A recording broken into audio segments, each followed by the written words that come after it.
শনিবার রাতে নারায়ণগঞ্জ শহরের ২ নং বাবুরাইল এলাকায় প্রবাসী ইসমাইল হোসেনের বাড়ির নিচতলায় দুর্গন্ধ পেয়ে স্থানীয়রা পুলিশে খবর দেয়।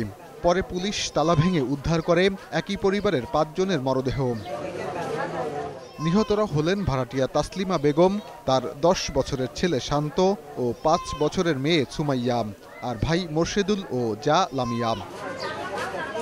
চিকিৎসক জানিয়েছেন, ভোঁতা অস্ত্র দিয়ে আঘাত ও শ্বাসরোধ করেই তাদের হত্যা করা হয়েছে। গলায় একটু বেশি, বাকিদের হালকা হালকা ছিল, হয়তো গলায় চেপে ধরছিল, কিন্তু পরে আঘাত করেই মারা হয়েছে। জবাইয়ের ওরকম কোনো কি নেই? না, জবাইয়ের কোনোই নাই। এই ঘটনায় নিহত তাসলিমার স্বামী শফিকুল ইসলাম বাদী হয়ে রোববার দুপুরে সদর থানায় হত্যা মামলা দায়ের করেন। তিনি এজাহারে উল্লেখ করেন, কলাবাগানের নাজমা, শাহজাহান সহ কয়েকজন ব্যক্তি তাসলিমার কাছে প্রায় ১২ লাখ টাকা পেত। এছাড়া তার ভাগিনা মাহফুজ তার ভাইয়ের স্ত্রীকে বিভিন্ন সময় উত্ত্যক্ত করে আসছিল।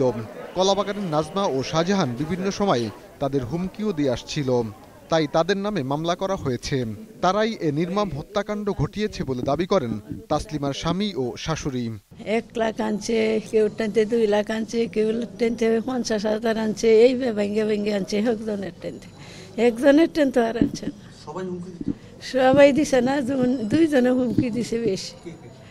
নাজমার জামাই ঢাকা থাকতেই হুমকি দিছিল, কিন্তু হুমকি করে চলে আসছে নারায়ণগঞ্জ। এদিকে ঘটনাস্থল পরিদর্শন করেন র্যাবের মহাপরিচালক বেনজির আহমেদ। পরে তিনি সাংবাদিকদের বলেন, নির্মম এ হত্যাকাণ্ডের মোটিভ সম্পর্কে এখনই বলা যাচ্ছে না।